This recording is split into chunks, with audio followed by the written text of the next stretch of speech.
warahmatullahi wabarakatuh. Selamat pagi dan salam sejahtera anak kami sekalian.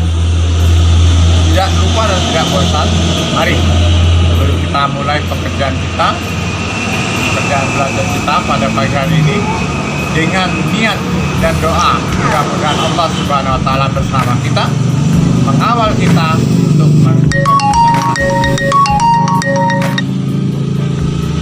anak kami sekalian. Pada pertemuan yang lewat, kita membahas bagaimana cara mengungkapkan opini dalam bentuk kalimat yang benar.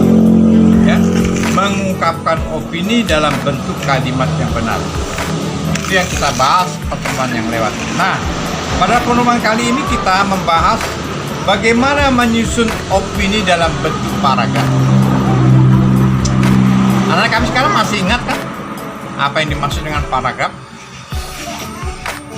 Kalau kita mempelajari bahasa, ya, ada huruf, ada kata, ada kalimat, ada paragraf. Kemudian ada sebuah cerita dalam sebuah. Nah, jadi yang kita bicarakan hari ini adalah menyusun opini dalam bentuk paragraf. Masih ingat apa itu, Mbak? Anak-anak kami sekarang dimaksud dengan paragraf? Ayo ulangi. Paragraf adalah kumpulan kalimat, ya, kumpulan kalimat yang mengandung satu gagasan pokok. Jadi dia terdiri dari beberapa kalimat. Tuh ya, terdiri dari beberapa kalimat. Kemudian kalau kita berbicara tentang paragraf, berarti kita nanti akan membicarakan gagasan pokok atau ide pokok. Ya. Nah, kemudian di situ nanti akan ketemu dengan yang namanya kalimat utama. Anak kami sekalian,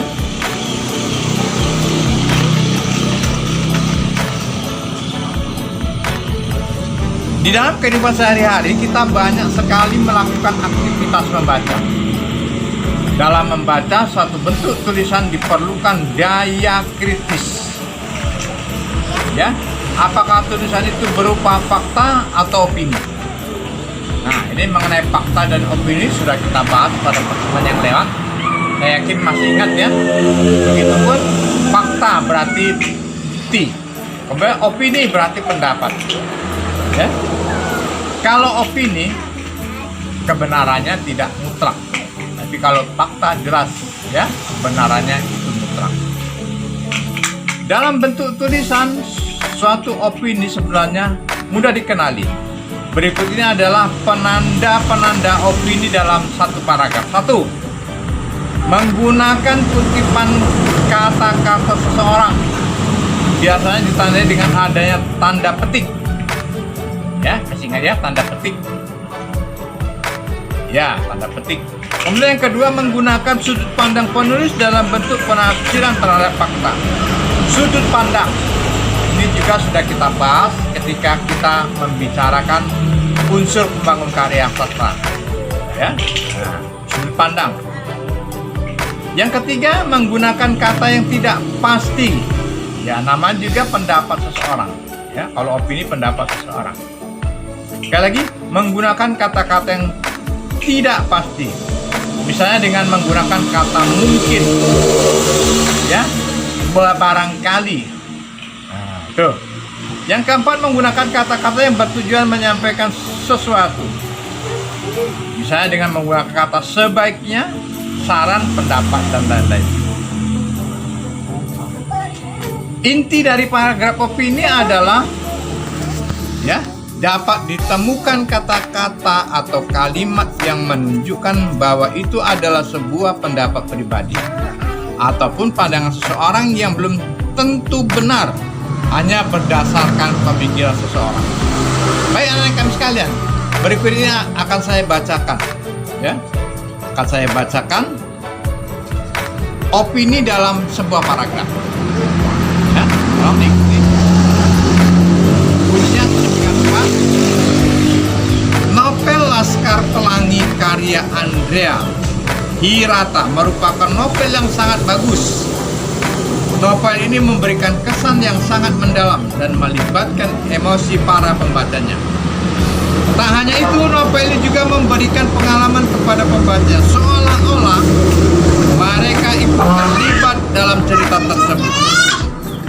Terlebih lagi, novel ini juga sangat dicintai para pencinta novel karena mengangkat budaya lokal.